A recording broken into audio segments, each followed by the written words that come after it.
Don't say any F's and stuff.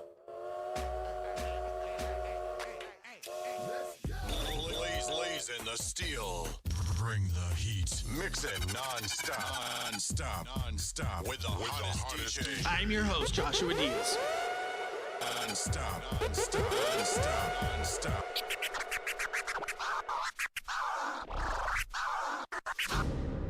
There is no investigation. This boy has... There is not, really? It is to me. Don't say any F's and stuff. But I have to put her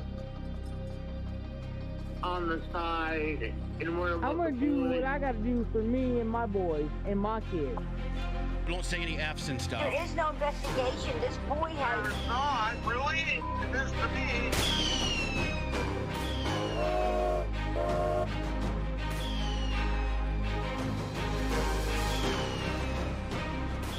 Right, idiot. I've done my best. It's hard, you know, that's real tough.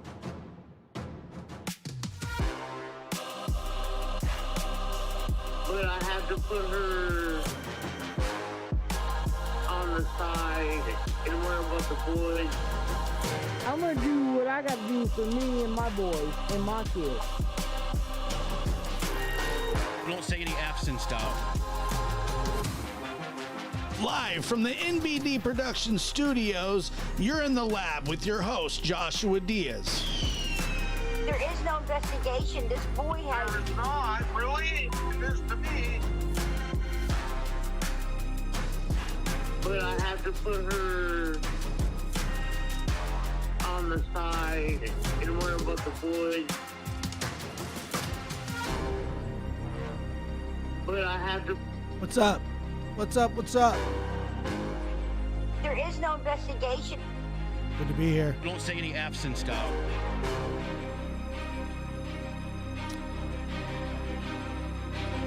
But I have to put her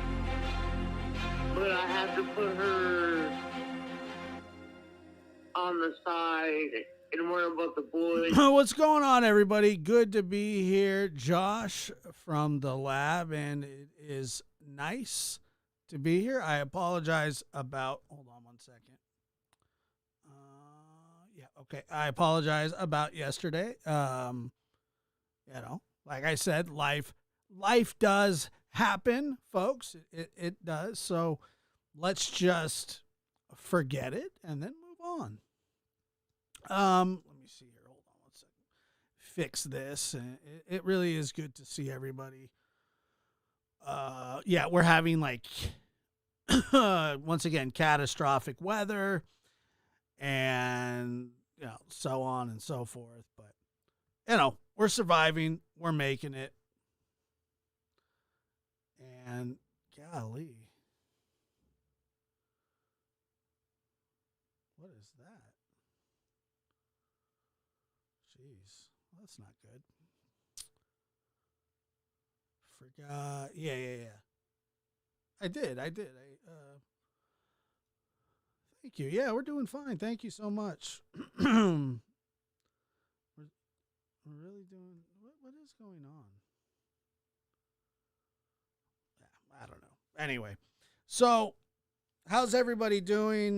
We had a late night stream last night, and that was enjoyable. At least I enjoyed it. I'm sure it was very informal, very what is going on with the connections today? Here we go again, right? Goodness gracious.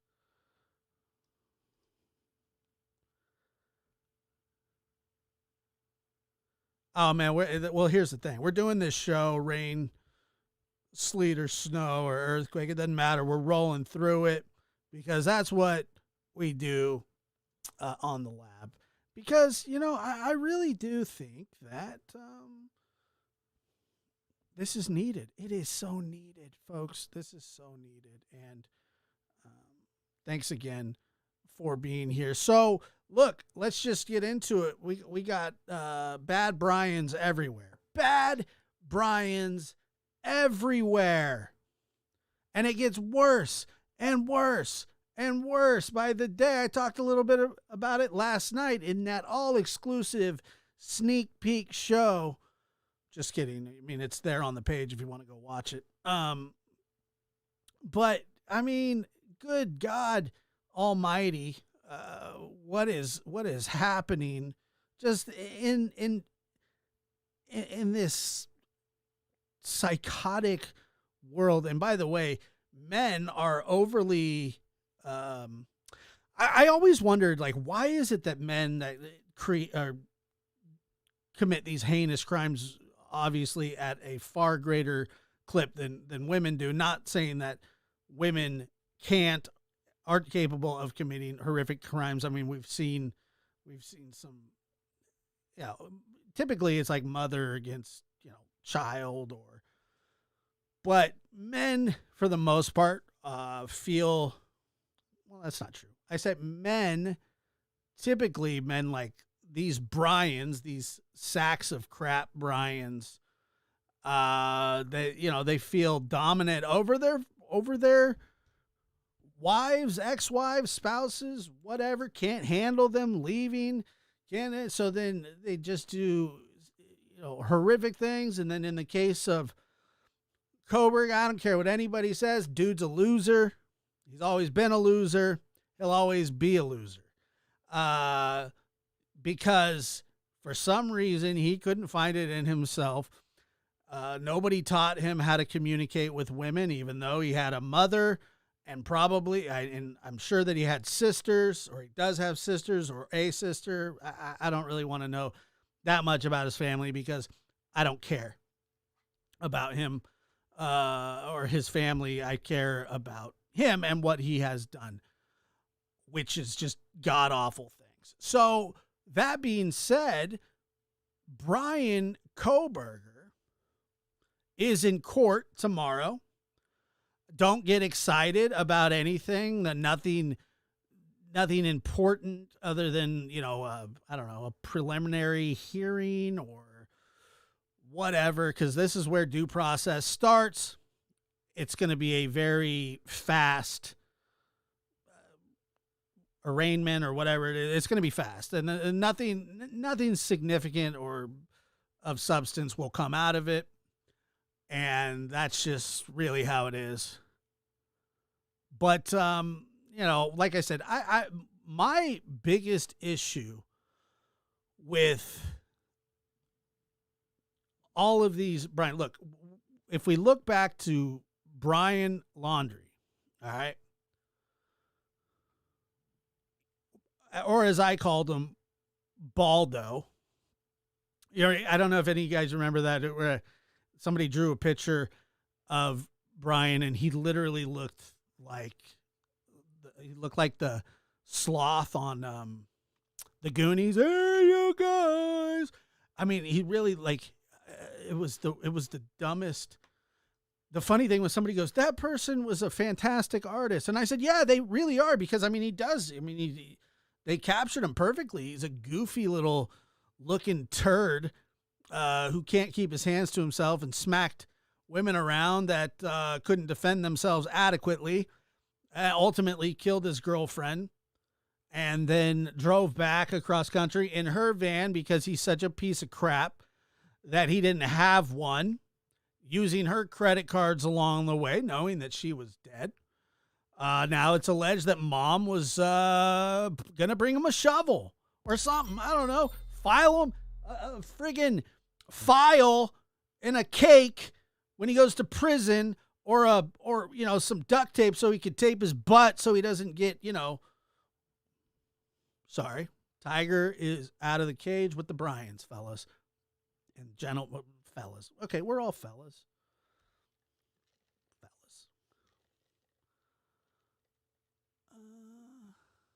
All right, we're not all fellas. I'm a fella. I think we're predominantly female, this audience, I think. I mean, there are some guys that do come in and say what up. Sometimes. Sometimes. But this guy, I mean, scumbag of the year. That was Brian Laundrie. And by the way, he is forever, and his parents, I'm sorry. People say, oh, the parents this, the parents do that. Well, I don't agree with that in that case, by the way. Just so you know, I don't agree with that. And the reason I don't agree with that is because his parents literally obstructed finding answers. Well, I say literally, like maybe it wasn't illegal what they did, but it might as well have been.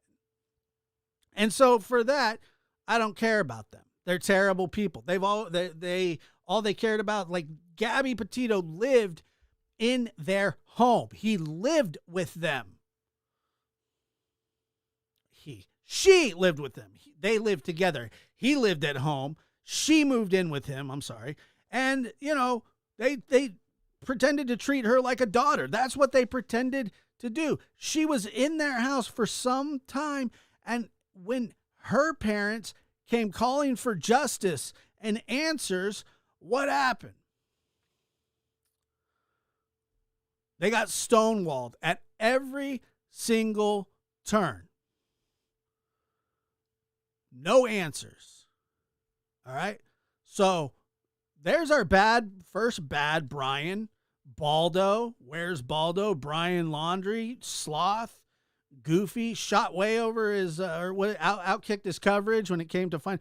And by the way, to me, that's another common theme with a lot of these guys is they get their first, it's like their first love or something. And then, they don't know any better because, when people are young, they date people. I don't know how many people, you've dated that you regret dating, but, that happens, doesn't it? That's a thing that happens. People start to regret who they date and who, whatever. And for some reason,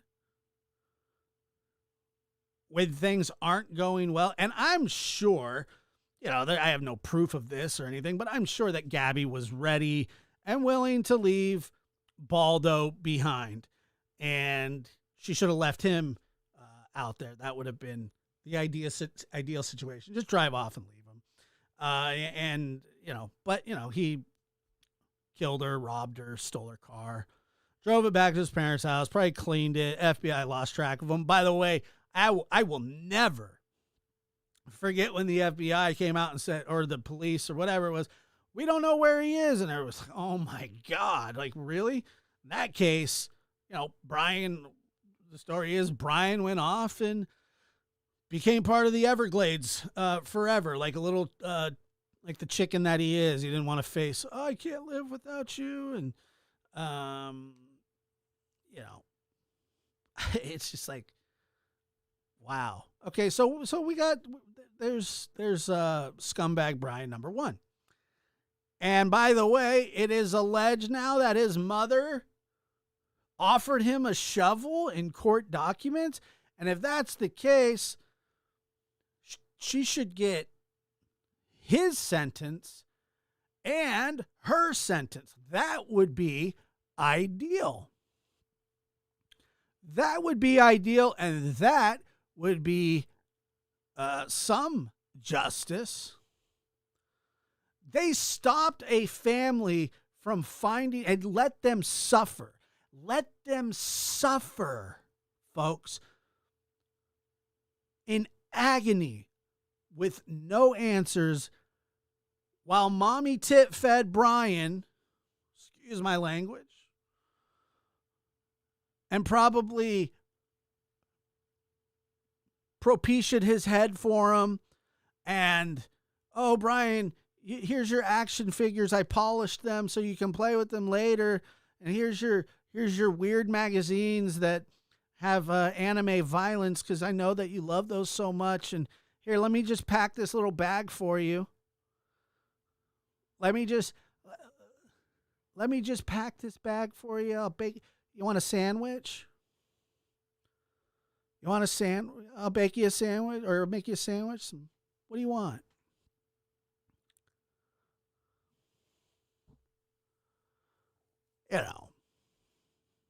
So it's like, dude, wean him off. But, there's something to be said about, I don't know, what is he, a 21-year-old grown man. Then we move on to Brian with a Y. Now, nothing bothers me more than when some parent names their child the most common name in the world behind Muhammad and Josh, and then changes one letter so they can be different. He ain't different. Well, he is different in the worst way, but like, your Brian's not a standout. My Brian's not a standout. It's like the parents that think that their children are going to be professional athletes. And they're like, oh, yeah, he got like fourth in his track meet in class. And the kid with the wooden leg beat him. But, he's exceptionally fast. I've never seen a one-legged kid run faster. And you're like, no, your kid just, that's not what he does. That's not what he does. Your Brian is the same as all Brian's. Spell it the right way. Brian. Just spell it the right way. Now, I know some of you out there say, I named my son Brian. All right. I named my son Brian. Not all Brians are created equal. Most of them suck. But there are some good Brians out there. Brian McKnight. Has anybody ever heard of him? Great singer. Love him. Brian Dawkins. Played strong safety for the Philadelphia Eagles. B-Doc. Brian Enton. Brian Enton spells his name, I believe, Brian. Seems like a lovely man. I'm running out of let's see. There's got to be a couple other Brians, right? Brian May. I don't know who that one is. But we got some crappy Brians in the house. Now check this out. I don't know if there's any Marilyn Manson fans out there. I'm not one of them. I'm not a Manson guy. But his name's Brian, and that doesn't shock me at all. But then we move on to Kohberger. Brian Adams, Brian Williams. Brian Williams, wasn't he the guy that faked being shot down in a helicopter or something like that? I like those. There's some good Brians out there. But now we get to Buttburger. So we go from Brian Laundrie, and usually, and I'll tell you this, I am typically respectful of the dead, and typically would never speak ill of someone, but Brian Laundrie sucks. He's the worst. Brian McKnight, love Brian McKnight. He's a good one. We like our McKnight. Yeah? No? I guess we like him. And thank you for that super chat. I really do appreciate that. That's very kind of you. Let me see here. I don't know much about Brian's, but the Brian's are bad. So then you got vegan Kohberger. Imagine having burger in your name and then being a vegan. Like that. Look, his parents were disappointed from day one. But that might have just been the relationship severer right there. Dad was probably coming back to pick him up and say, you know what, you can't be a part of our family anymore. Why? Because you're a vegan and you have burger in your last name. This is our last cross trip or cross country trip, son. We got to go our separate ways because we like Jimmy Dean in our house. But Dad, I can't handle even. Last time I had broth, I threw up. Last time I had broth. You can't. And then you guys make Jimmy Dean sausages every morning, and I can't stand the smell. They're like, you know what, dude? This is our last Christmas. I'll bring you home. I'm going to pack you a vegan sandwich. And it's off you go, buddy. I don't know if I'm sure none of that's true. I just made all of that up. But, you know, he sucks. He sucks too. And, and I don't want to hear this like innocent until proven guilty crap. Because look, I get it. He is innocent until proven guilty, but not to me. I just don't like him. The pots and the pan things, like he should go to prison for the rest of his life just for that. The fact that his mother or his happy 2023 justice for Maddie, Kaylee, Ethan, and Xana. Absolutely. And good to see you, 99 Pink Balloons. Yeah, he should. I mean, just the fact that he complained about that, and a lot of people go, yeah, it's really common for people to not, that are vegans, not to want to eat out of pots and pans that have cooked meat before. But what's a dishwasher for? So why do we put stuff in the dishwasher? I could see if somebody cooked a fat, sloppy meatloaf the night before and then he wanted to cook sprouts or kale or whatever in his little crock pot of veganism. Oh, Bryan Cranston, that guy's the man. But like that's what hot water and dish soap's for. So for the simple fact that Bryan didn't want the pots and the pans, I don't like him. Prison.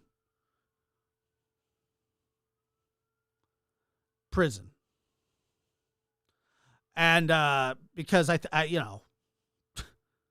it's not one of the dumbest things I've ever heard. But I'll tell you what, and that tells me all I need to know about Brian Kohberger. Has burger in his name, and he's a vegan. And now an alleged quadruple homicide, murderer, stalker,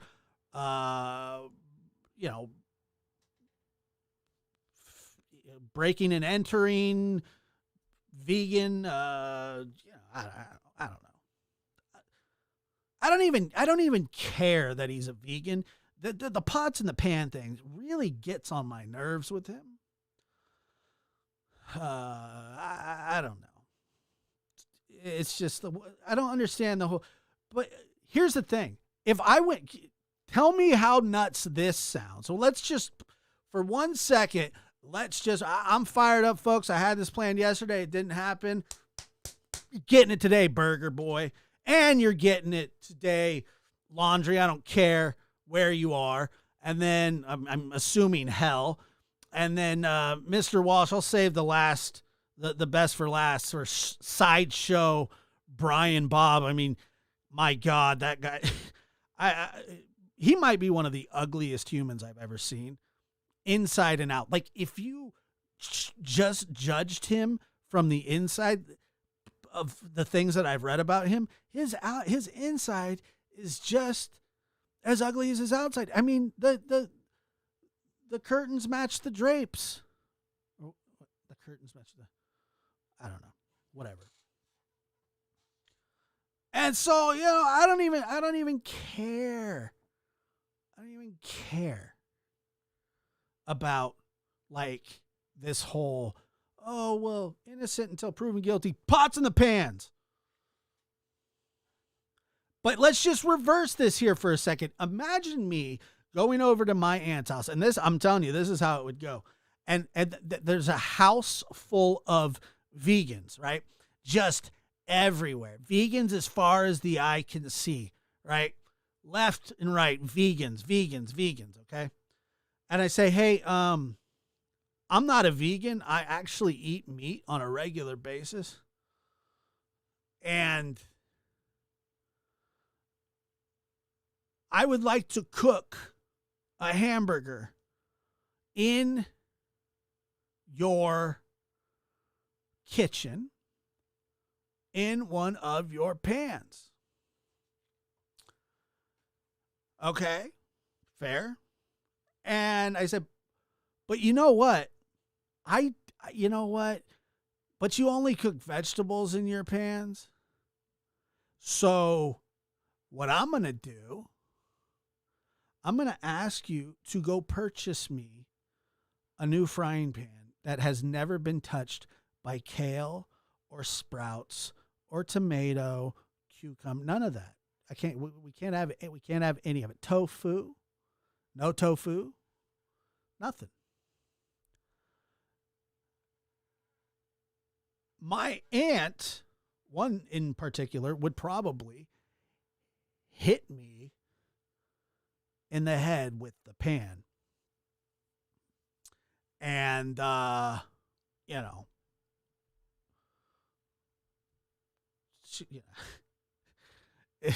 Jasmine says it's not the same thing. To me, it is.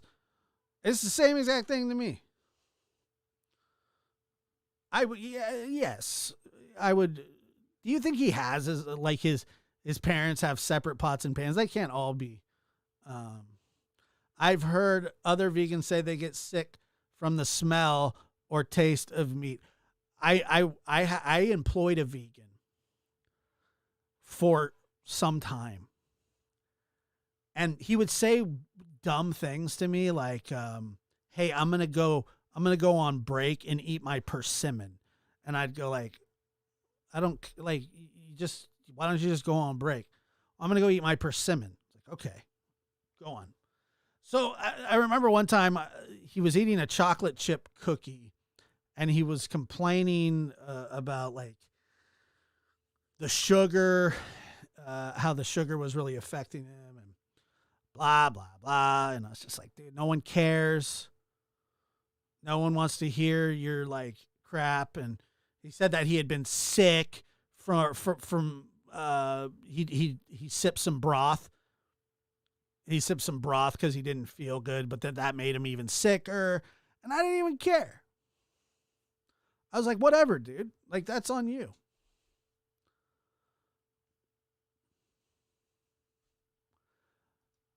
My mom doesn't eat poultry at all. Won't eat anything that touched a chicken or turkey, but we don't use different pots and pans. We just cook her food separately. Is my mic dropping out? Like, is it fluctuating? Can anybody tell me if that's the case?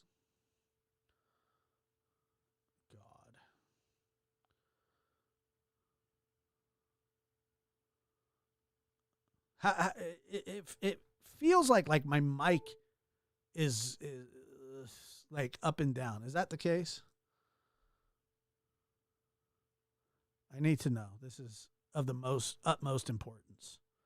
Because it sounds like it to me in my headphones. Okay.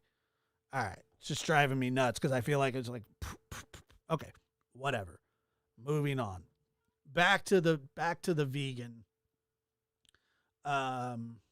Kohberger. But, he's in court tomorrow.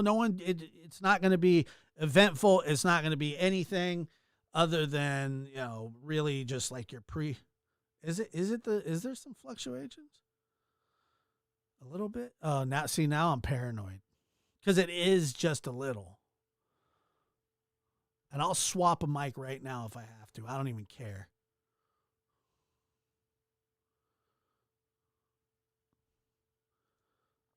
Yeah, somebody did not test the mics. I'll tell you that.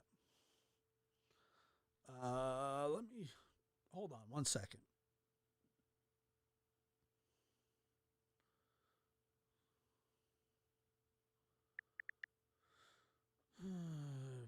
Peyton, are you back there?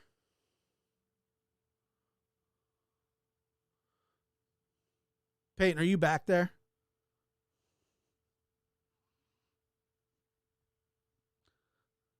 I think he was supposed to run new wires, but it goes low for a while and then gets louder out of nowhere. Yeah, I'm having that happen too. Okay, hold on 1 second.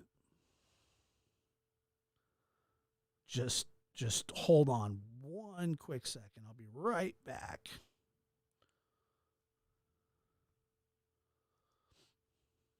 Yeah, I'm not like I'm not. Let me enter. Peyton, are you back there? Yeah, I'm back here. Hey, so do you notice? Is my mic dipping in and out as I'm talking, just ever so slightly? No, Are you hearing anything? Like, okay, so I'm hearing everything. all right, just give me a second. Let me just talk so you can let me know if you're hearing a dip at all. Because there should be no dip. So what is it? Califragilistic something. The sound of it sounds something quite atrocious. If you know the something, it's always braggadocious. Is that how that goes? I don't think it is. But do you hear a dip or anything? No, I don't know what dip you're talking about. Okay, watch the meters. Watch the meters while I do this. Okay. Eeny, meeny, miny, mo. All right. Grab a Peyton by his toe. If he hollers, make him pay. Not playing video games every day. Did you hear anything there? I mean, it sounds fine to me. Did you check the meters? That was the question. The meters, Yeah. son. The meters. I checked the meters. They're running as normal. Just tortilla chips, but no dip. Yeah, and I can hear it in my headphones, man. I can hear it in my headphones. Well, like, did you not change the wires like I asked you? I changed the wires. I don't. You did? Promise? I changed the wires, brother. You changed them, and then and then you in and out. Is that what you're telling me? You cleaned them. You did the duster. You did all that. Yep. Okay. All right. I mean, all I can do is take. Right. I believe you. You know, you're a very honest kid. Man, sorry, young man. I mean, maybe you touched something. Maybe you think I did this? Maybe, you know. You think I did this? What? You think that I did this? Like, you think that that's something I would No, do? I mean, you know, maybe something went haywire before. No, dude. Nothing went haywire. Like right there, I just felt a dip. Did you hear it?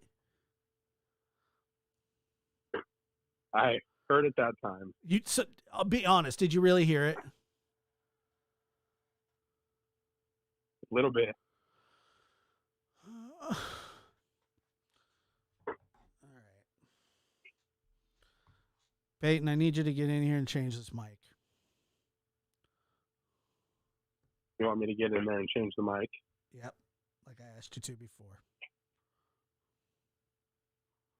Actually, I didn't. I just said that to make myself feel better. And I just dipped again.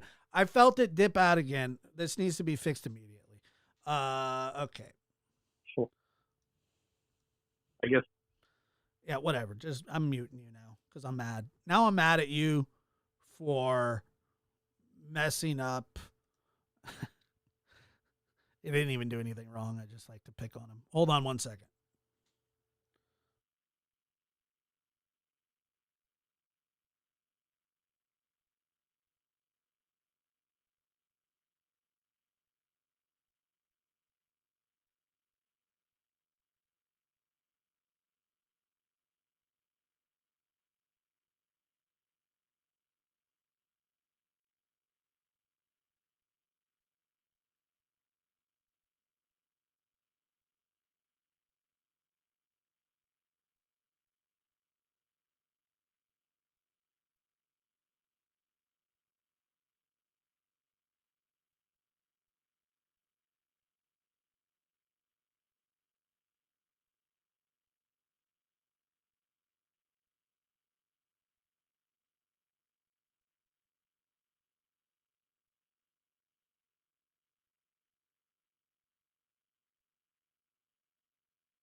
Hello.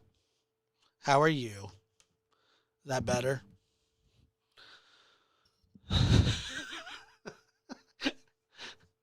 Thank you for fixing that, Peyton.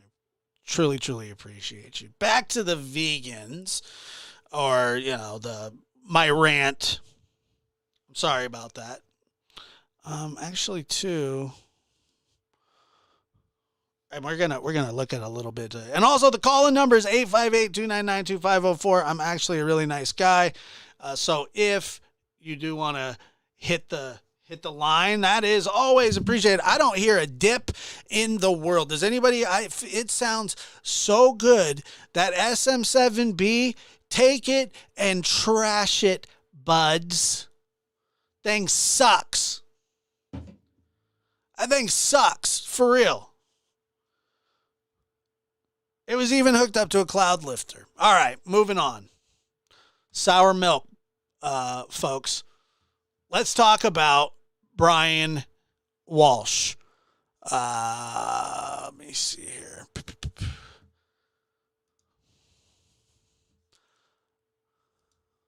Now, actually, one thing that okay, so this is, wait, where's the initial Brian?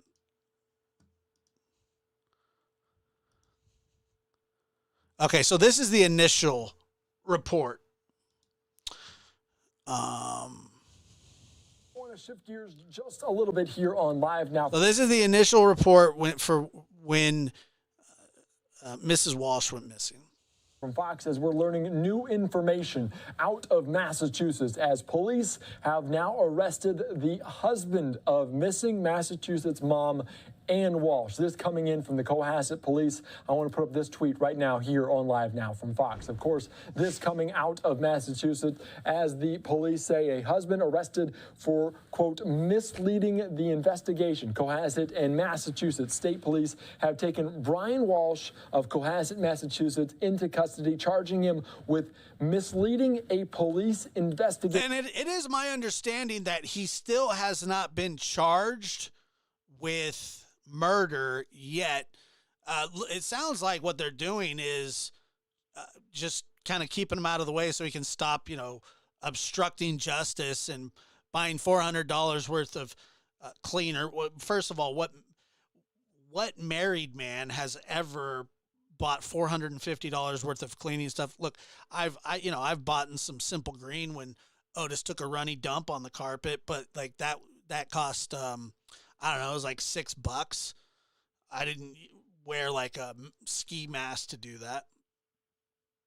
Cohasset and Massachusetts police continue to investigate the disappearance of Ann Walshe, 39, of Cohasset. During the course of that investigation, police developed probable cause to believe that her husband, Brian Walshe, had committed the crime of misleading police investigators. Of course, Mr. Walshe expected to be arraigned in the morning session of that district court on January the 9th. So we're following this very closely here on Live Now from Fox. I am Andy Mack. Thank you so much for continuing to watch us, and we want to give you a little bit more detail on what went into this case, this disappearance. The husband of Ann Walshe, a missing mother of 3 who was last seen on New Year's Day, has been arrested for misleading police in their investigation. Brian Walshe now charged with misleading police investigation. All right, so we got this guy misleading and investigate, like his wife's missing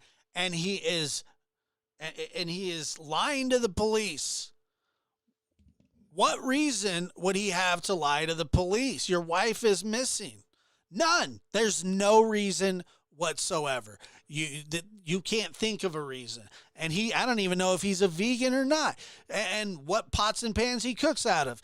But like that alone, say he had nothing to do with this other than just lying to police. Well, then he had everything to do with it. If you're not going to protect your family and your wife, then I don't care if you want to call it a bad brain. People, I heard somebody talking about the other day, they're saying, well, yeah, a lot of these people have like brain problems. Well, no shit. Oh, sorry.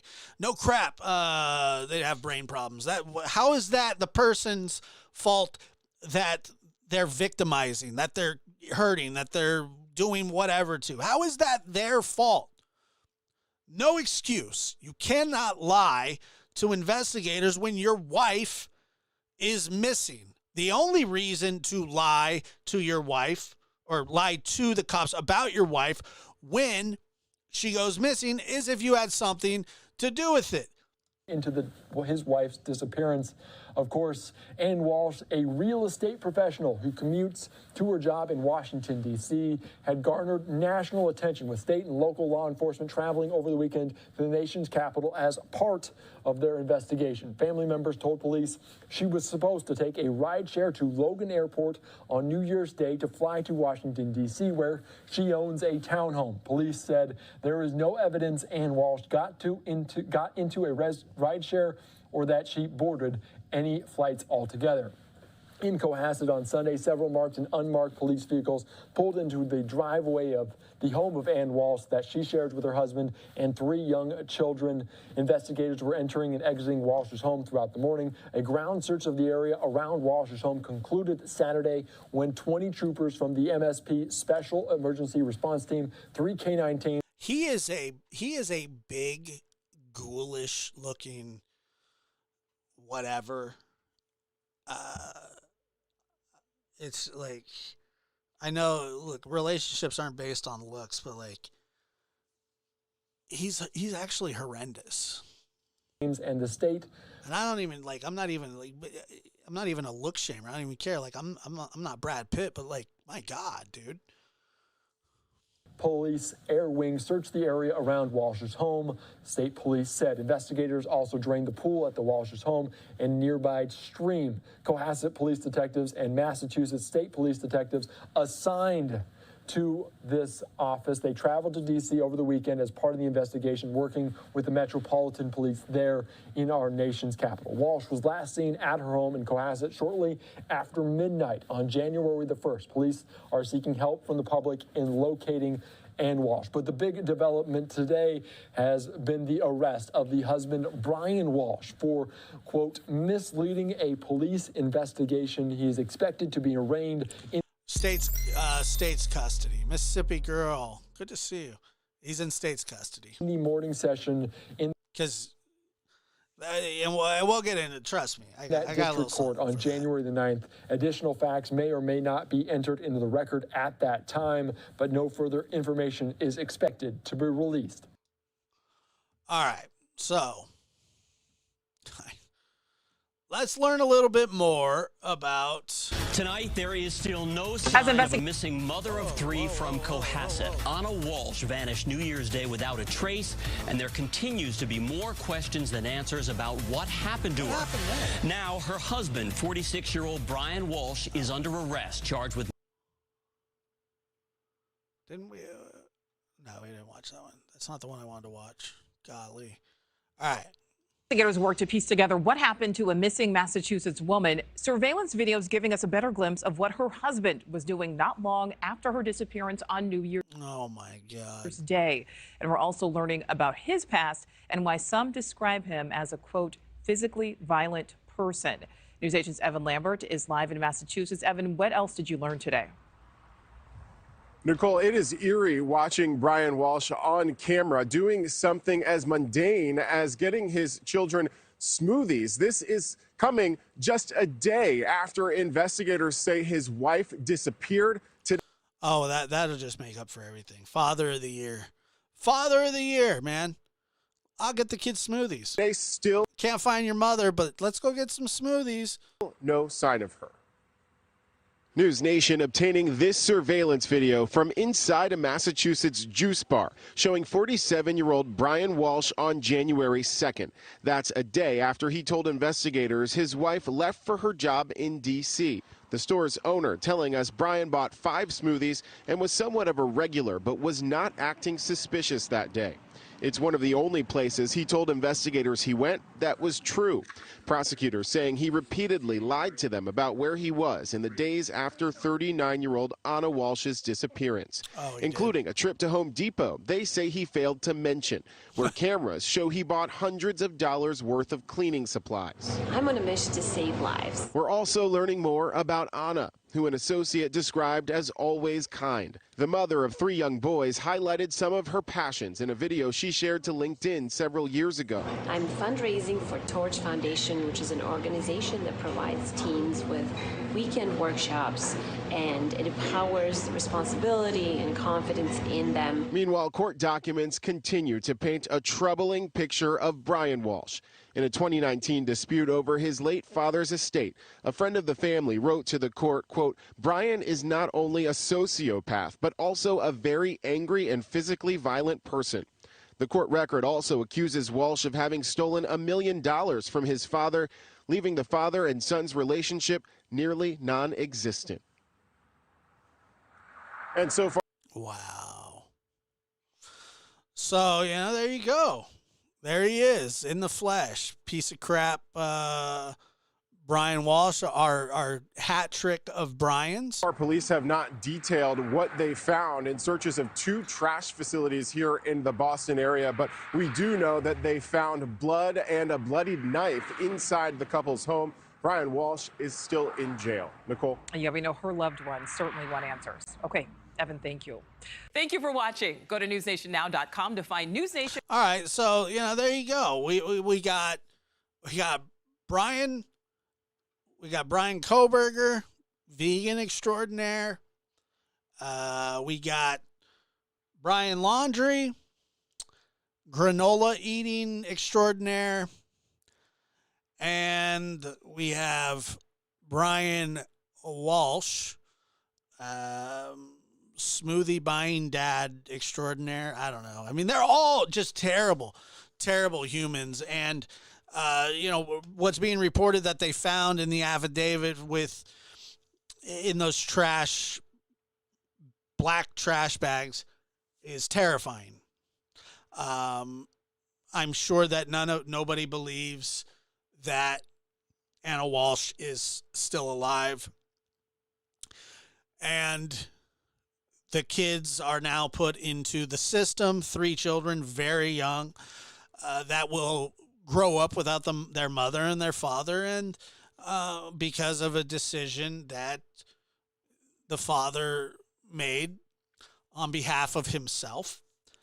And he'll, spend the rest of his life, hopefully spend the rest of his life in prison, if not catch the needle, or, I know it's, people probably go, oh, not the people that watch this show, I think, Like, what use do we have for this guy? Nothing. There's no use for him. We have no use for you, Mr. Walshe. $450 at a Home Depot.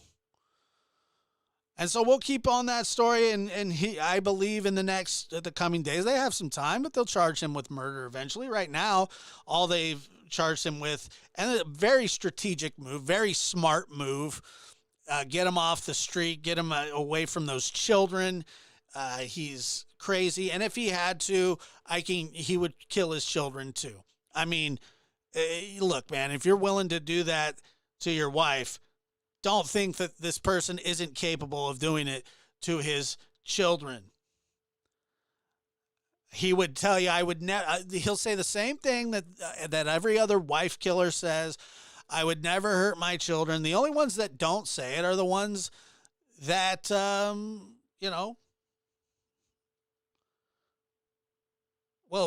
then you have Chris Watts, who knows what his whole thing was.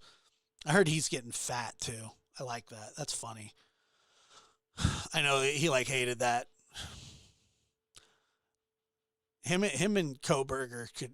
I hope Kohberger gets fat in prison too, because he has to eat salami sandwiches all the time. So we'll be tracking that one as well, because that's an awful case. But let's talk a little bit about what we can expect going forward here in the Moscow, Idaho murders. nightmare that the families of these 4 victims will continue to live as this trial gets underway and the case pushes forward. I want to welcome in now Jonna Spilbor. She is a criminal defense attorney. She's done a lot of research on the death penalty, which Idaho does have. She's also worked in a city attorney's office. Jonna, thank you for being with us this morning. So this is a status hearing tomorrow where Brian Kohberger will appear before a judge. What should we expect?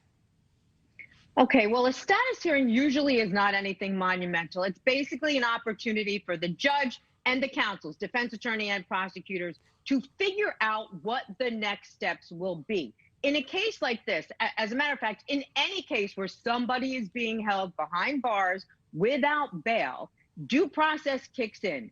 And the defense attorneys are either going to have to schedule what we call a preliminary hearing to challenge the probable cause, or Mr. Kohberger needs to be indicted by a grand jury. One of those two things needs to happen in order to justify keeping him in custody. My guess, if we have no surprises, will be they will schedule this for a preliminary hearing, if there are no surprises. Is there any way this doesn't go to trial based on the evidence that you've seen publicly so far?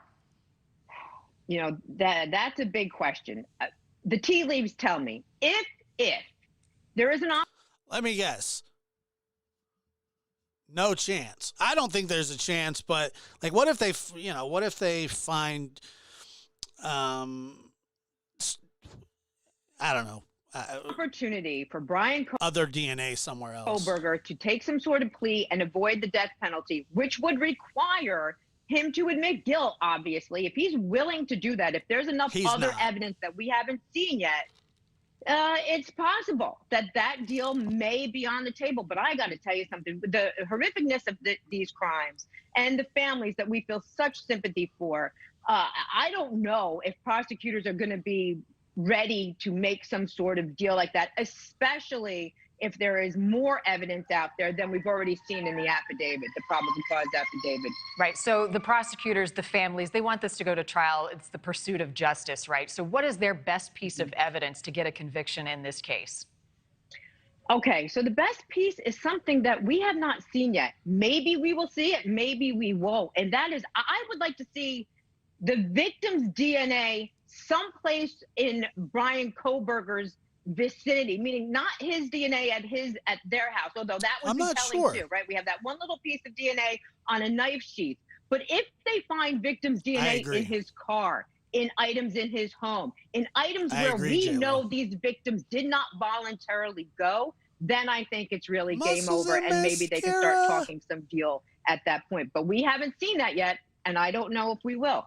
You can't hide from DNA, right? So how likely is it that they could find just a tiny, tiny piece and all of these weeks later, what, 7, 8 weeks later? Yeah, I'm of the belief that, DNA is very insidious. It gets everywhere. No matter how much you try to clean up a place, like his car, for example, if he did this crime, his car would be full of victims' blood. And now we know that there's evidence that he cleaned that up.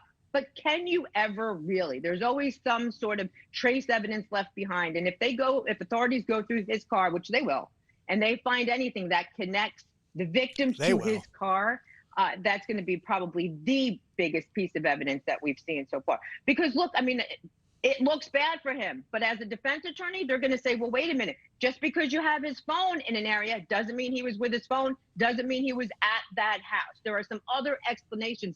That's their job to put forth. So we have not seen yet the smoking gun, but believe me, everybody's going to be looking for that. Right. And you've got these two things, Jonna. So you've got the investigation and the evidence, and then you've got this big why. Why? What was the motive? Why did he do this? Will we ever know? Will that be part of prosecutors' focus in trying to figure that out, tell that to a jury? We so want to know. We so want to know, what is the connection? Why did he target these people? Unfortunately, motive is never an element of any of these crimes. It does help give us perspective. It would help give a jury perspective, because that's a big question.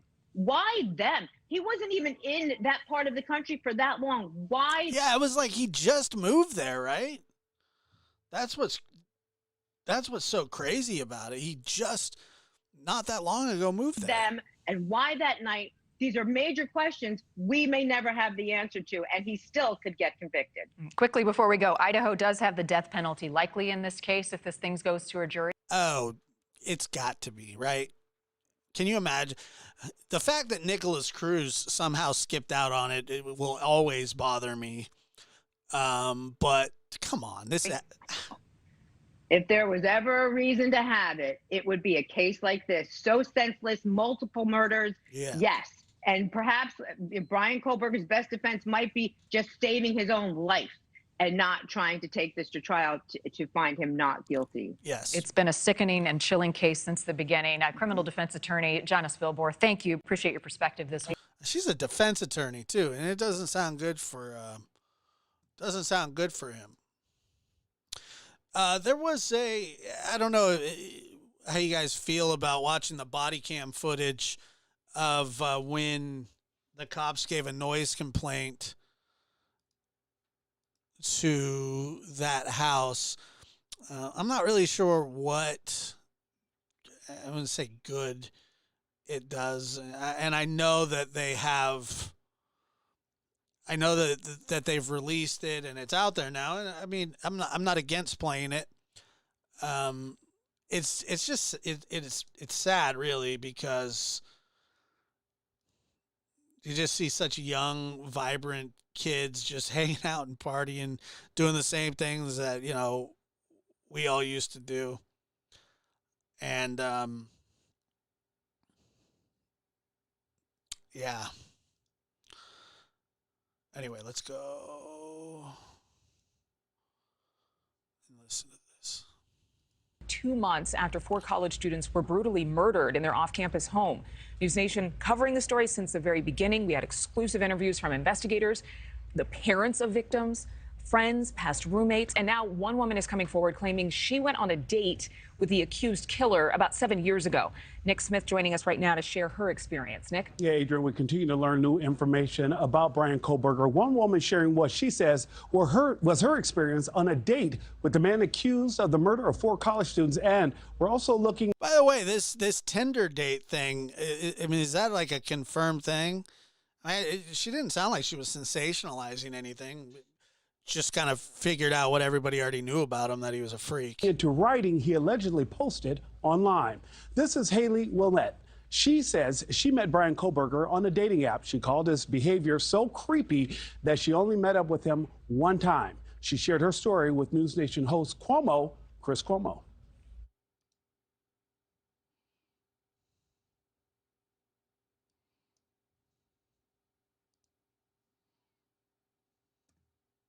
Okay, but you are touching me. And like he immediately, I just asked. He was touching me, and you know, I just asked, "Why are you touching me?" And he immediately got very serious, and he said, "I didn't." And I just was like, "Okay, but you are touching me." And he was like, "No, I'm not touching you," and he just got very defensive about it. So I just. Ladies, is there anything worse that a guy can do on a first date than try to tickle you? And second of all, by the way, being tickled is the worst by anybody at any time. I hate being tickled. And the people that get a kick out of tickling people, good God. Just let it go after that. But yeah, it was very weird. Now, Ms. Willette goes on to say that Kohberger kept trying to invite himself into her dorm room. She went to the bathroom, claiming to be sick. She says he waited outside the bathroom door. She says after he finally left, Kohberger texted her saying, "Hey, you have good birthing hips." She says that kind of creeped her out, so she never contacted or saw him again. And take a look at this. These are online posts that are alleged to have been written by Kohberger. The writing talks about demons, toxins, visual snow, and not remembering his childhood. The text was uncovered by Hidden True Crime podcast hosts Lauren and John Matthias. Here's what they told News Nation host Ashley Banfield. Is the visual snow causing the mental illness, or is it the other way around? The screams, the demons, right? Those are in the moral domain. Those are not in the medical domain. So he's taking some of these medical issues, and he's trying to force them into this mental illness box, I think, to some degree, when in fact we're probably talking about something that has more to do with values and is more about moral judgments, like being a criminal, than it is about medical issues. Yeah, the hosts talk about that visual snow as being like a haze, that maybe he's trying to craft a mental disability excuse. Kohberger was apprehended during the SWAT raid at his parents' Pennsylvania home on Friday morning, December 30th. Thank you for watching. Go to So I'm gonna play it because I don't think it's disrespectful. And I do find it interesting to kind of get a look at the layout of the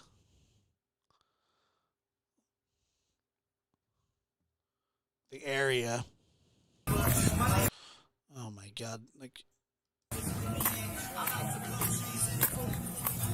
so you got your typical party neighborhood. It's not even a party. It's they're college kids, like they're college students. Like that's what they do.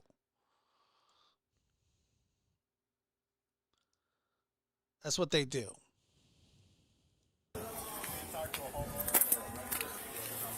I'm one of the people. Okay. You guys are going to a noise last night, sounds like. You guys were having a party last night. We weren't here last night. Last night we didn't do anything. So you're in Elena Shepherd that lives here? Who's Elena Shepherd?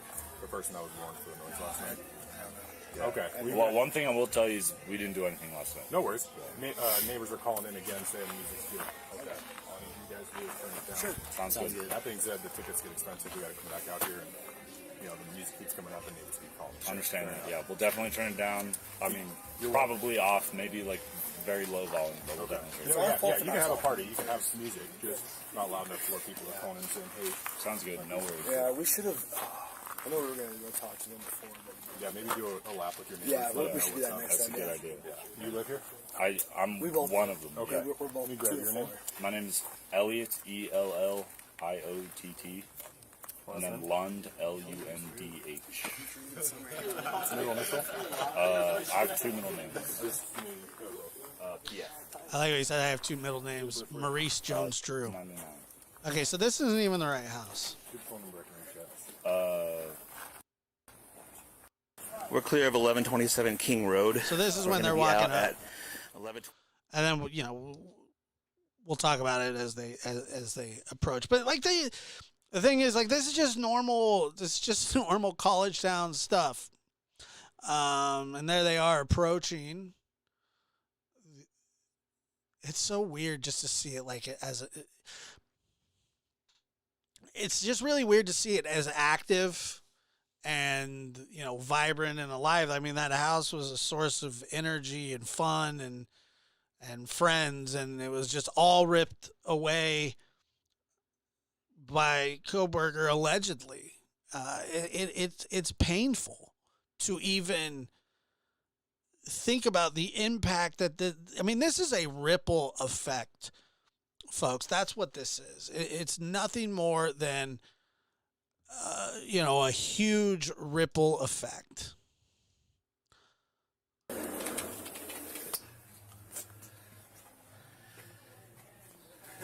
Yeah, I took one look at that speaker. I said,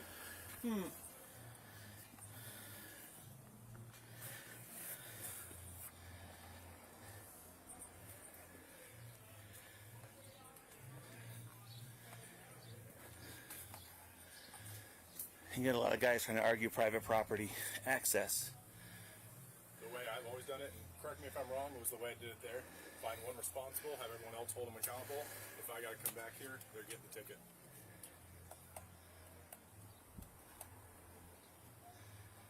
Because then it's on them to nip everyone else in the bud. Yeah, and if they don't come out, we just contact landlords. Yeah. Or we come back the next day or the next time you work. And just note that lack of cooperation does not go a long ways with us. Yeah.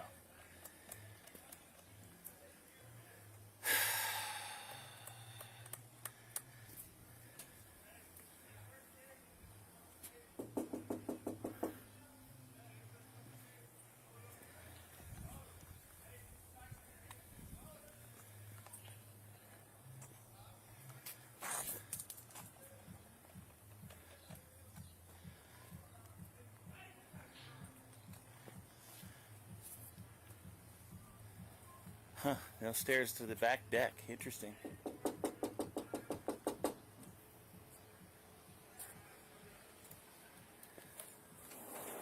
How are you? Good, how are you? Good. Is this your place? Yeah. Perfect. You know over here. I assume noise. Noise, yeah. Yeah. Big speaker right there. Yeah. Nothing against having a party. Once neighbors start calling in, then we have an issue. Fair. You go to school? Yeah. Okay. What year? Senior. Senior. Okay. So I'll tell you the same thing I told them. You probably know the drill, right? Actually, no. Oh, okay. So usually, at least for me, I'll give you a verbal warning. Okay. Once I have neighbors calling in, your music's too loud, you're disturbing the peace. Yeah. Nothing against having parties, nothing against having people over who are overage to drink. But again, once we start disturbing the neighbors, then we've got an issue. Yeah. The noise ticket is up to $300. Yeah, somewhere around 300, 400 bucks. It's a pretty expensive ticket. I don't want to give that to you. That being said, this is your place, so I'm going to hold you responsible. And they get it more expensive the later it gets. Yeah. We already warned them too, so. And if I do have to come back here, $300 some dollar tickets. Okay. And it only gets more expensive. Is that fair? Yeah, that's fair. Absolutely. Actually, what's your phone number for you?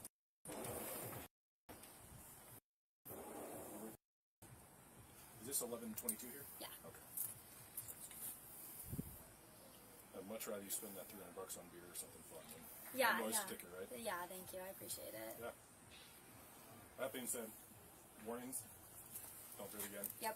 I'd hate to come back in a few hours and then have the issue. So, Yeah. any questions for me? No. All right. Have a great rest of your day. Take care.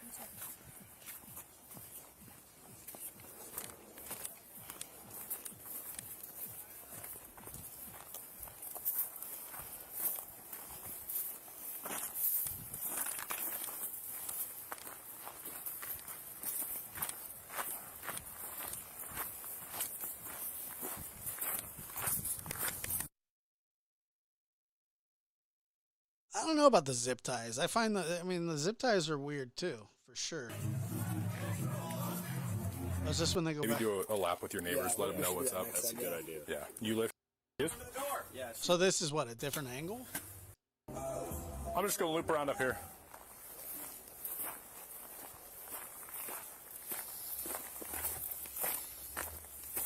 Hey there.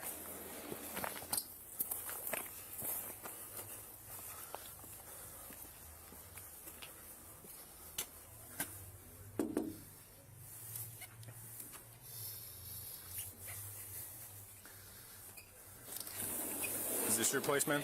It's not. Okay, would you mind going and getting somebody whose She's at the place is this? front door right now. Oh, she is? Yeah, she's at the front door. You want to send her up back here? I apologize.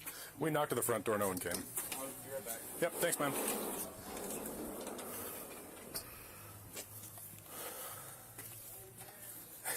Yeah, I took one look at that speaker. I said, Yeah, it's like the biggest speaker I've ever seen.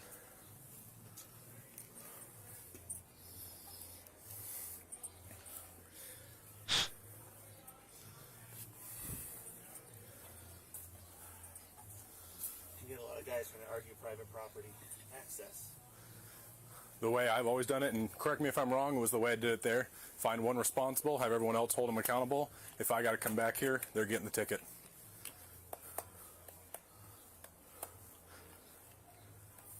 Because then it's on them to nip everyone else in the bud because they know. They don't come out, we just contact landlords. Yeah. It takes them so long to answer the door because they like sometimes they don't even come to the door. Or we come back the next day or Just because. next time you work. I mean, they can't come inside, so that's why. No, a lot of cooperation. They're not going to get a search warrant for a noise complaint. Yeah.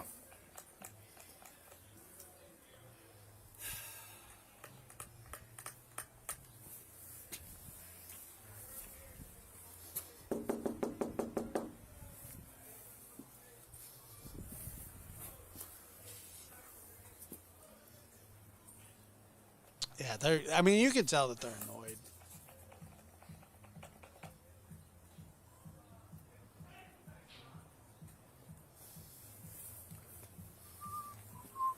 Just imagine. The back deck. Interesting. I'm also reading that there's a public. What was it? We'll look at it right after this. Kohberger's defense attorney suspect helped draft public How are ya? statement. Good, how are you? Good. Is this your place? Yeah. Perfect. You know why we're here? And I assume noise. Noise, yeah. Yeah. Big speaker right there. Yeah. Nothing against having a party. Once neighbors start calling in, then we have an issue. Fair. You go to school? Yeah. Okay. What year? Senior. Senior. Okay. So I'll tell you the same thing I told them. You probably know the drill, right? Actually, no. Oh, okay. So usually, at least for me, I'll give you a verbal warning. Okay. Once I have neighbors calling in, your music's too loud, you're disturbing the peace. Yeah. Nothing against having parties, nothing against having people over who are overage to drink. Mhm. But again, once we start disturbing the neighbors, then we've got an issue. Yeah. Noise ticket is up to 300. Yeah, somewhere around 300. Okay, it's a pretty expensive ticket. I don't want to give that to you. That being said, this is your place, so I'm going to hold you responsible. Because it is your place, you're also responsible for everybody here. Yeah. So I'm going to grab your info. Yeah. And if I do have to come back here, a $300-some ticket's coming your way. Okay. And it only gets more expensive from there. Is that fair? Yeah, that's Okay. fair. Absolutely. So a $300 ticket for a college student is like detrimental. Actually, let's just do it this way. What's a good phone number for you? Is this 1122 here? Yeah. Okay. Sounds good. I'd much rather you spend that $300 on beer or something fun than a noise ticket, right? Yeah, thank you. I appreciate it. Yeah. That being said, warnings. Don't do it again. Yep. I'd hate to come back in a few hours and then have to issue that. So, Yeah. any questions for me? No. All right. Have a great rest of your day. Thank you. You too. So just, a harmless interaction with the police, standard noise complaint. She handled that like a very adult young lady and was very polite, man, which makes it like the whole thing is just terrible. Like, I don't know. I didn't know any of these kids, obviously, and 99.9% of us didn't, but like, I don't know. I wondered that too. Honestly, I really did. It was a very interesting thought. Okay, so let's see here. And Brian, you have just spoken with that public defender who represented Kohberger immediately after his arrest. What have you learned? This is interesting. Yeah, this was interesting, actually, because last time we saw the public defender in Pennsylvania, Jason Labar, he was with Kohberger in court. I was in the courtroom, but he had not seen the 18-page probable cause. So now he has. I asked him what he thought about it, and he says he thinks there are holes in the probable cause. He is questioning the phone pings. He says that those pings are not specific GPS coordinates, and he says the defense can have a field day with those pings. First of all, I don't believe. I knew the phone pings. Calling them out. He is also questioning the description of Kohberger. The defense can have a field day with those pings, calling them out. He is also questioning the description of Kohberger from the surviving roommate. That description that she says was, the man who is about 6 feet tall and the bushy eyebrows. He says it's just not specific enough. And then I asked him about the statement. Remember that statement that he initially put out right after Kohberger was arrested? Very interesting. Kohberger had a lot to do with that statement. Listen to what he told me. The statement that you released from Kohberger, where he, said that he was innocent, essentially, did you write the statement with him? I don't know if you can share how that statement came about. The statement came about Friday night when I talked to him, and then I went out to the jail at 5 o'clock. I know there was a lot of people, a lot of news media outlet at the jail at that time, but I knew it was dark out, so I could essentially sneak in under the cover of dark and be able to talk to him without anyone knowing that I was actually there. And I spoke to him for about an hour. I let him know about the statement, that I wanted to get a statement out there because with all of the news media, I knew there was going to obviously be issues as far as him receiving potentially a fair trial, people jumping to conclusions. Automatically you worry about the presumption of innocence and the integrity of the criminal justice system. So I said, Brian, is it okay if we get a statement out? And that's when That when he says right there, you worry about the presumption of innocence and all that stuff, but that's his problem. That's his job, is to deal with all that stuff. That is what being a defense attorney is all about. he brought up the eager to be exonerated language, And obviously that was included in the statement. So And that was to him. me, That was him who wanted to put that in. the eager to be exonerated was the language he used. We put it in the statement. But obviously when I talked to him about the eager to be exonerated, to me, when we talked about it, it was more or less he was asserting innocence, but that's the language he used. So very interesting, Ashley, that Brian Kohberger, is the one who came up with those words, eager to be exonerated. Mr. Labar also said he does not believe that Kohberger can get a fair trial here in Moscow, Idaho. He believes that this trial will likely eventually be moved to another jurisdiction. Well, I think Mr. Labar, it brings up a very good point. This is the kind of thing we have to deal with every time there's a high-profile crime and a high-profile defendant. Every time we've covered a Casey Anthony or an O.J. Simpson or a Jodi Arias, there's the issue of how to pick a jury where everybody knows everything about the case. And by the way, you can, because they all had fair juries. They all found juries in those cases. So it will be difficult, granted. So I wanted to ask you a little bit about this hearing tomorrow. It's so hard, Brian, to find out any information with the gag order. But we do know one thing, and I don't know if it's telling. They had to move the time. Was there some security issue or some particular reason why all of a sudden the docket changed and the time for his appearance changed? It's a good question, and you mentioned it because of the gag order. We can't call up the defense. Is Enton sick again? And by the way, this title is in no way indicative of Brian Enton. So we can't call up the prosecutor. We can't. I know I give him crap, but that's not nice, but I do it anyway. Can't even call up the police. None of them are allowed to talk to us. But yes, it's now been. But he sounds sick. Moved to 8 a.m. We're told by the courts, they actually put out a release today saying that they believe that it will be short and mainly focused on scheduling. Likely both sides are going to talk about when exactly they want to have a preliminary hearing. So maybe that's the reason that Steve and Christy Gonzalez, as News Nation learned exclusively tonight, are not going to be in that courtroom. They're going to follow this by Zoom. I think, thank God for them, the overwhelming emotion that it takes just to get dressed in the morning, that you have to look across the courtroom at the man who's accused of killing your baby. Anybody want odds on who gets in trouble first? I'm not, don't say, but as somebody, I can guarantee you some idiot is going to stream this, and I don't think that we're allowed to do that. I think it'll be broadcast, but I think you can do it afterwards, but you can't do it. But by the way, it's not even like, it's just typical. I know people probably just want to see him, and he'll look exactly the same.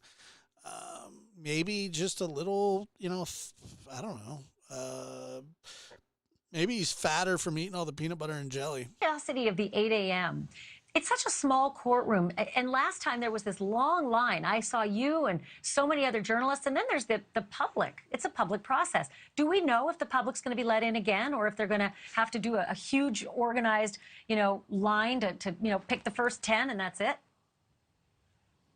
Yeah, it seems the public will be let in. You mentioned it. There were just two women I just met out here right before your show started who said they're going to be here tomorrow morning trying to get in the courtroom.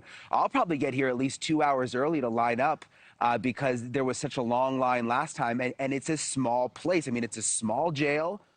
Brian Enton's going to get there 2 hours before. It's going to be, if it's 8 in the morning, or you're telling me that he's going to get there at 6 a.m.? This guy is going to get pneumonia. Yeah, he probably has trimmed his eyebrows. And it's a small courtroom, so they can only let in so many people. Thank you for watching. Go to newsnationnow.com to find News Nation. No, thank you. But we do appreciate you, News Nation, letting us stream this.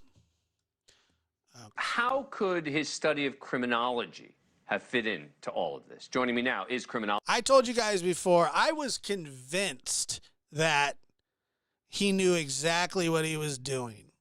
I was convinced of that. And now I'm more convinced than ever that he has no friggin' idea what he's doing. And his best bet's going to be on a technicality.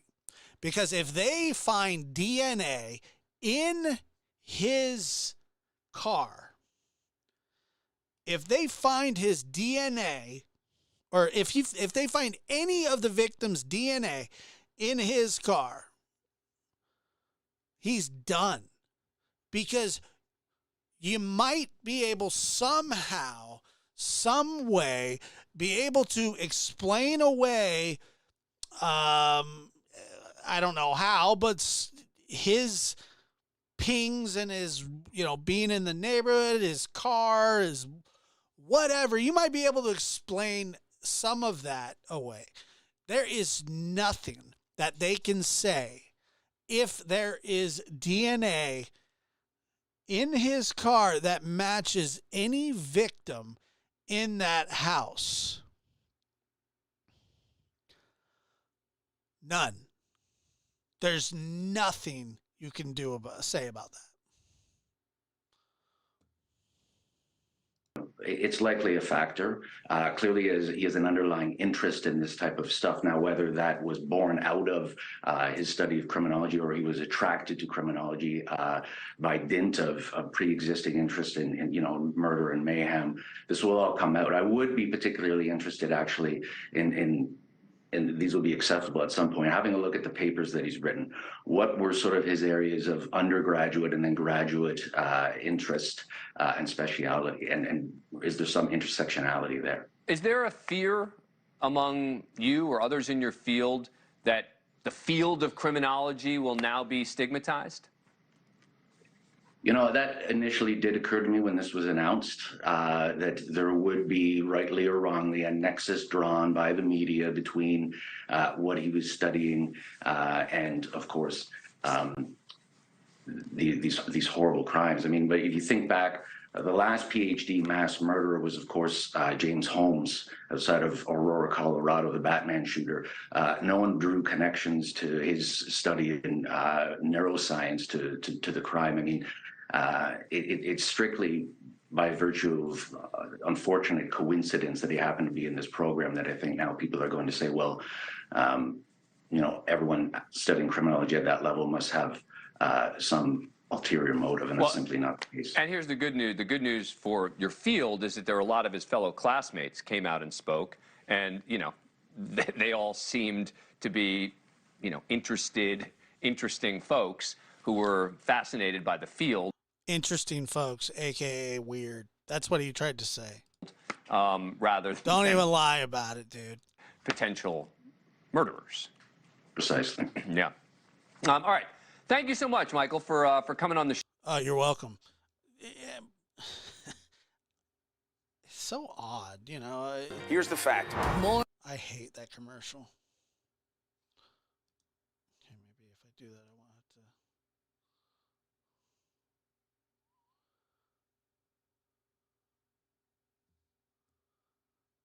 I don't want to play the Enton talking about tomorrow's hearing, because it's going to be, like I said, it's going to be pretty much about nothing. Okay, I mean, that's really the truth.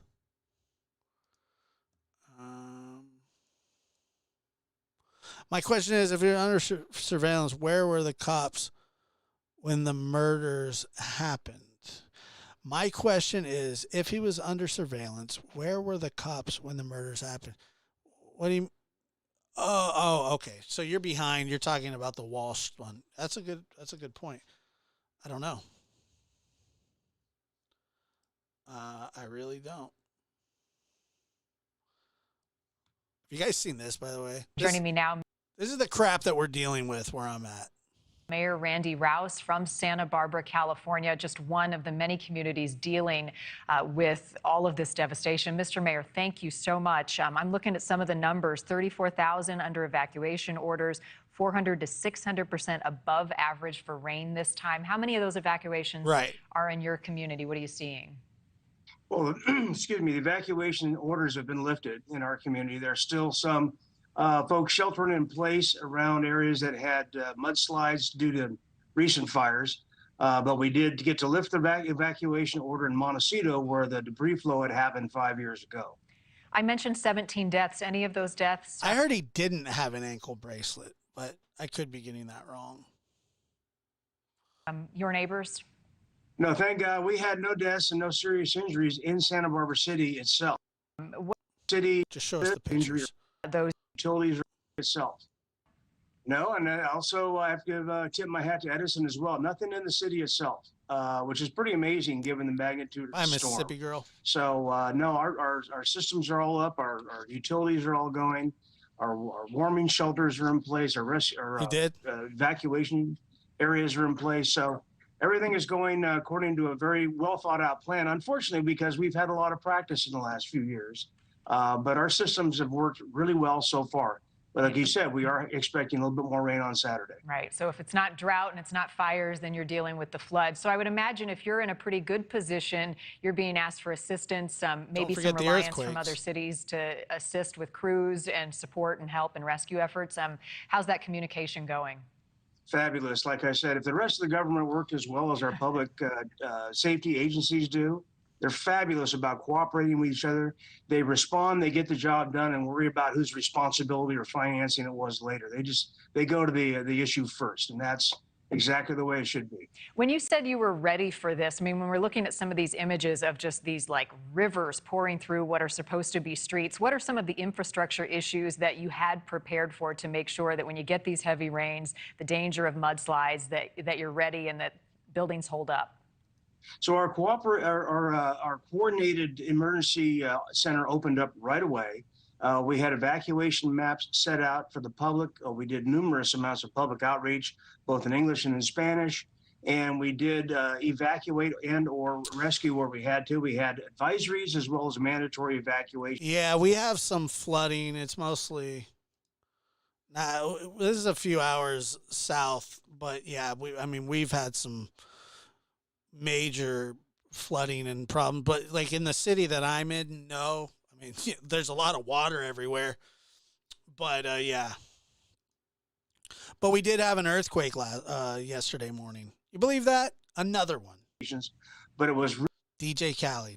Really well coordinated and responded well. What you see in the picture right now is a mudslide. We had a couple of road closures, so you really couldn't get in or out of Santa Barbara. Anticipating that, we had some of our public safety personnel put up in hotels along with some of our public works people. Like what you're just seeing right there, that is just a common occurrence. Those slides are like normal. It's like happens all the time.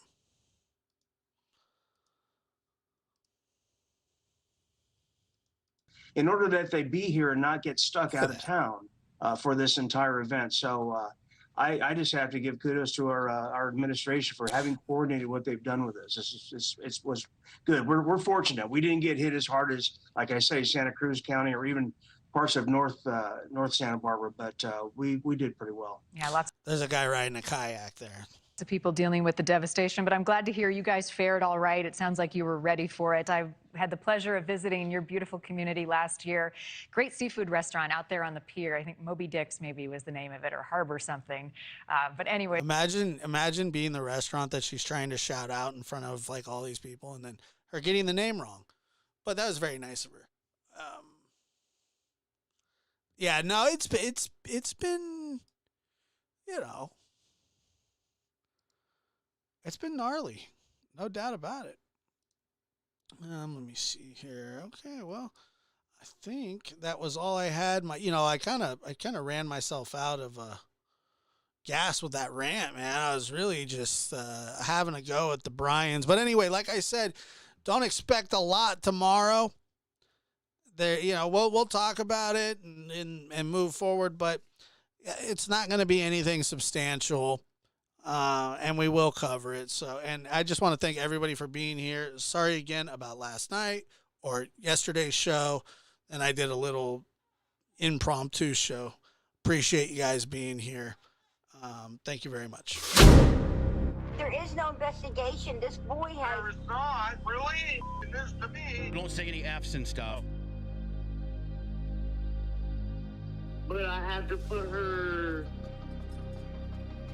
on the side and where I'm gonna do what I gotta do for me and my boys and my kids. Don't say any F's and stuff. There is no investigation. This boy has... There's not, really? This to me.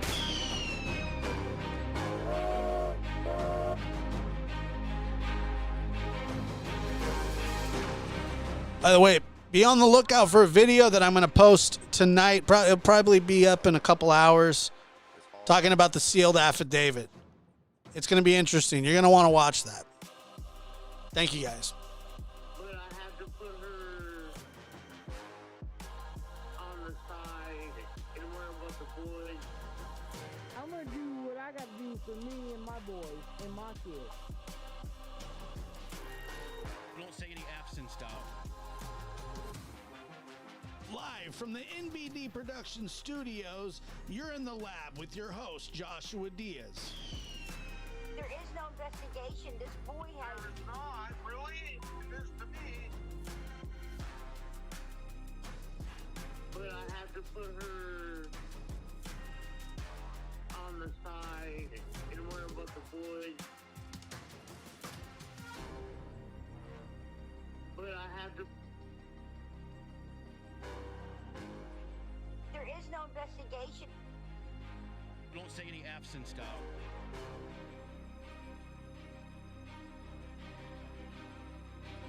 But I have to put her. But I have to put her on the side and worry about the boys.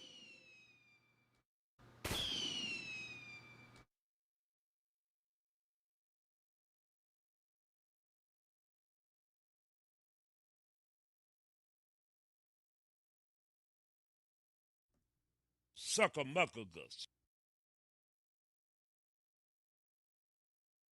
Rhinoceros.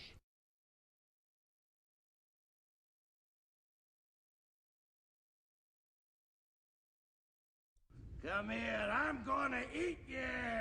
I'm bigger than you, I'm higher in the food chain! Get in my belly! Josh Birnbaum, step on up! Get on the scale, son! All right. Get off the scale. I could go into heavy detail, and I will! And I will go into heavy detail.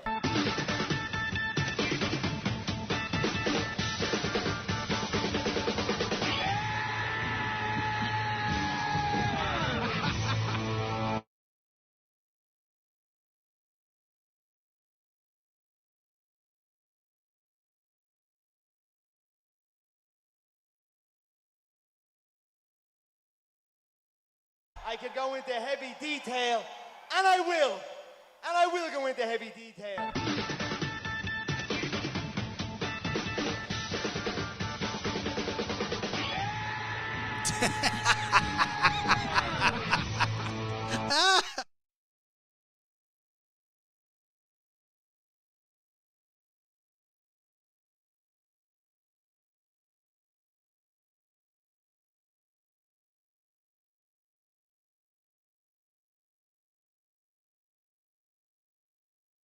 Rhinoceros.